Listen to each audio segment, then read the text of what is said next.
It's been rightly said that the scandal and the greatness of the Christian religion is that it claims that God has revealed himself through the medium of historical facts. And what distinguishes Christianity, what sets it apart from other worldviews, is that there's actually a test by which we can know whether it's true, and that's the resurrection of Jesus. A person can go and investigate Christianity, especially the question of the resurrection of Jesus. If they think it happened, they have excellent reason to embrace the entire Christian faith. If Jesus did not come back from the dead, there's not really a solid shred of evidence pointing to that, then you're well within your rights, according to the apostle, to reject Christianity. So Christianity is testable in that respect. You can investigate it because it at its core, it has a certain question that's investigatable. When we look at a historical case for Jesus' resurrection, I think one of the best ways of going about this is to take and start off with facts that are so strongly evidenced that they have compelled even the majority of skeptical scholars who studied the subject to grant them as historical. And that kind of suggests that it's not just because a Christian has bias that these things are accepted as true. It means that the historical evidence is true, even beyond a person's bias. Let's look at the widely accepted historical facts and see where the evidence points. In order for Jesus to have risen from the dead, three things would need to be true. He would need to be alive at point A, dead at point B, and alive again at point C. And it turns out that the record in history of the existence and the execution of Jesus is incredibly strong. Well, it's become kind of a fad on the internet to claim that Jesus never existed. But this isn't something that is typically held by scholars today. In fact, the number of scholars that would even hold this position, and I'm talking about bona fide scholars who have Ph.D.s in relevant fields of like history and biblical studies or religious studies, you wouldn't find more than a handful of them living on earth right now who would deny the existence of Jesus. I mean, probably just as many as who would deny the Holocaust. In the ancient world, if you have two sources for something, two independent sources, that's usually excellent. And a lot of events rest on two sources. A lot of events rest on one, but two is great. Bart Ehrman lists 11 ancient sources for the crucifixion of Jesus. And he says to the guys who say he never existed, he goes, how do you deal with 11 sources? If you just do normal history, you can't disprove the fact that that Jesus died. It's called multiple attestation. We have too many sources, documents, people, not all of them Christian. Virtually every scholar, believer or non-believer, skeptic, concedes that Jesus was executed in the first century, 30 or 33 AD. You get laughed out of a major academic institution if you claimed otherwise. In fact, the atheist New Testament scholar Gerd Ludemann says Jesus' execution is an indisputable fact. John Dominic Crossan and Marcus Borg, probably next to Bart Ehrman, are the best known skeptics in America. They both say in their own way, in their own works, Borg and Crossan, that the fact that Jesus died by crucifixion is probably the best supported fact in the ancient world. Now, wherever they concede that, if they're skeptics and they'd like to get a foothold and say the Christian message isn't true, why? They say it's the best attested. Because it just is. Now, in order to determine whether Jesus was really alive at point C, we need to look at four essential facts. And it's important to understand that the following facts can be established without presupposing that the Bible is God's Word. They're a matter of history.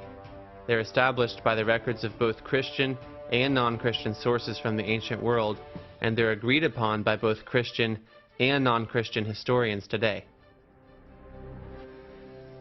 The majority of New Testament historians have come to accept as factual that his body was then interred in a tomb by a member of the Jewish Sanhedrin, whose name we actually know. His name was Joseph of Arimathea. He was the man who buried Jesus of Nazareth.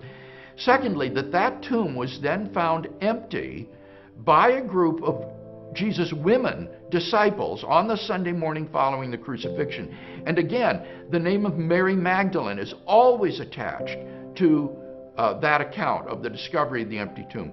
Thirdly, that thereafter various individuals and groups of people experienced appearances of Jesus alive after his death.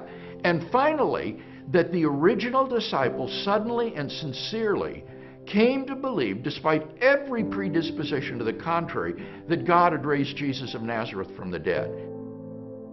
Now, some people will say, well, sure, anyone could make that claim. But what we're saying is that they really believed that they saw Jesus. Whether these were hallucinations or not, that's a separate question. But the historical fact is, and this wide spectrum of historians acknowledge, that the disciples really believed that they were appeared to by Jesus. So from there we have to account for what led the disciples and Paul to believe that Jesus had been raised from the dead and had appeared to them. What were these experiences they were having? Now, of course, we can't get into a time machine and return to the past and see what they actually saw, to experience what they experienced. But we can look at various options. Some will argue that Jesus' body was stolen. Okay, if Jesus' body was stolen, why would the disciples have genuinely believed he appeared to them if they stole the body? Bigger question yet, why would Paul believe Jesus appeared to him if the body was just stolen? What explanation is there? How do we interpret the conversion of Paul and James? How do we interpret those four facts that the wide majority of scholars take for granted? How do we interpret that? Do we interpret that naturally, or do we interpret that supernaturally? The next theory that you'll often hear is that they hallucinated, that the disciples who had been with Jesus for so long and spent so much time with him, they really wanted to see Jesus alive. And so they hallucinated. It's a common psychological phenomenon, which is true. People who love others will sometimes see them after they're dead. But 500 at once? And all the disciples to the point where they were willing to die? It doesn't quite fit. And once again, Paul. What do we do with Paul? Why did Paul hallucinate the risen Jesus? It doesn't make sense. So there are no naturalistic explanations for the resurrection that fit nearly as well as the resurrection itself. There's a lot of problems with hallucinations. Probably no theory has more refutations than hallucinations. For example, the majority of scholars today believe the tomb is empty. But hallucination is a full tomb theory, not an empty tomb theory. If the disciples saw hallucinations, there should have been somebody inside the tomb. Now the problem is, you've got to argue for two theories. And the more theories you have to string together to explain these facts, the less plausible it is, the less weight it should carry in causing you to believe one way or the other. Why do many scholars today not conclude in the resurrection? Is because they unfortunately preclude supernaturalism before they even look at the evidence. If you look at the evidence without precluding supernaturalism, then the best explanation for the events is the resurrection. You know, all the theories about what happened to the body but one have fatal problems. The only problem with the one theory that actually explains it is you have to believe a miracle. But this isn't some random dude in some miscellaneous place that we're saying rose from the dead. It's a person whose coming had been prepared for by providence and predicted by prophecy for 2,000 years. A person whose friends kept asking themselves, what manner of man is this? And being forced to answer it in theistic terms. It's the reassertion of the life of someone who had already shown himself to be sovereign over life and death. If there's ever anybody of whom we could believe that miracle happened, it is this man. It is Jesus of Nazareth.